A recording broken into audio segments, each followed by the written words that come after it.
The Judgment of Eve by Edgar Pangborn. This book is a perfect example of why I often buy novels I know absolutely nothing about. I bought The Judgment of Eve at Gardner's Books in Tulsa precisely because I knew nothing about it and had never heard of its author, Edgar Pangborn. The cover did not impress me, so my expectations were low when I began reading. Within a couple of pages, I realized I had stumbled on a real treasure. The thoughtful quality of the writing is vastly superior to 95% of science fiction. Edgar Pangborn is a master of placing you inside the heads of his characters and immersing you in the world they inhabit. Naturally, the reader has to contribute something as well in order to fully appreciate his work. A poorly educated reader will not get many of his references or identify with the ideas of some of his characters. What makes this story science fiction? It's a post-apocalyptic tale of a future America where the country has been decimated, first by war, then by disease.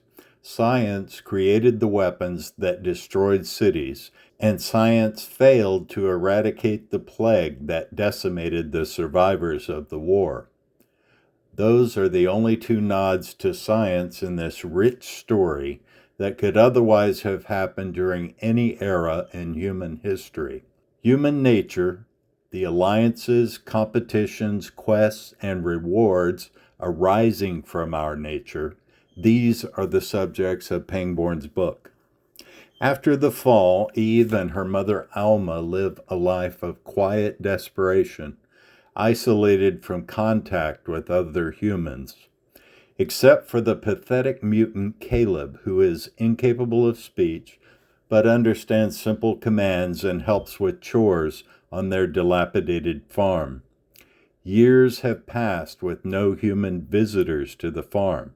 Then 3 men show up unexpectedly. Claudius Gardner, Ken Bellamy, and Ethan Nye. Claudius, in his early 50s, was a renowned concert violinist and old enough to remember the world before the collapse. Ken is a dark-haired, attractive man in his prime who is very nearsighted and more dependent on his companions than he yet realizes. Ethan, also in the prime of life, has fiery red hair and has never been good with words but is competent in the practical matters of survival. Gardner has a great deal of experience roaming the wilderness of this brave new world. The 2 younger men have left the post-war community they grew up in order to get a taste of life outside the strictures of its religious society. All 3 men are smitten by Eve's beauty and would eagerly take her as a wife. Eve is 28 years old and had feared she would never know what it was like to be a wife or a mother. She is elated to have 3 eligible men vying for her attention. When the men show up, it is early May. Determined to have one of the men as her husband, but realizing she has no experience to aid her in deciding which would make the best husband, she tells them to go out in the world and learn the meaning of love. She asks them to return on October 1st, and at that time she will make her decision.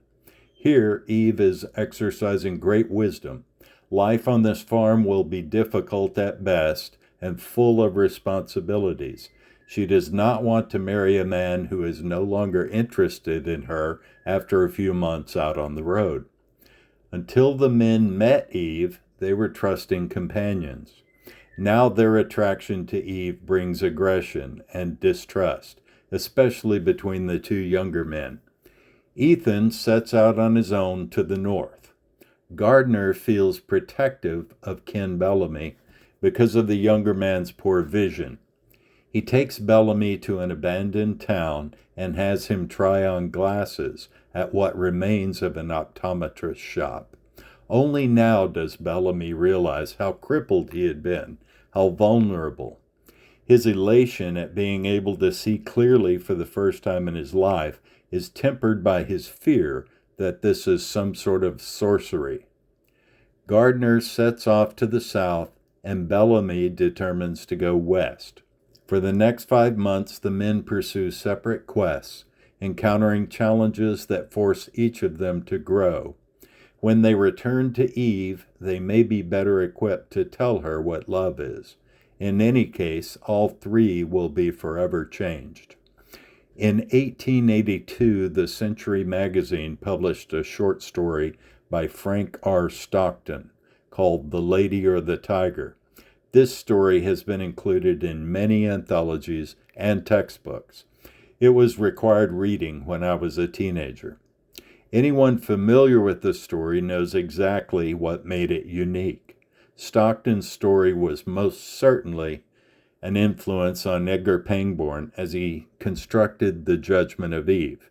Beyond this, I will say no more about the plot.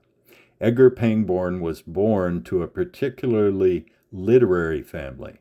His father practiced law and served on the editorial staff of a prominent dictionary. His mother was a fairly well-known author of ghost stories.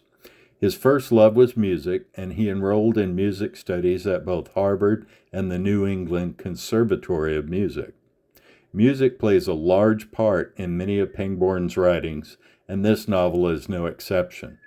I give The Judgment of Eve my highest recommendation. Find a copy and check it out for yourself.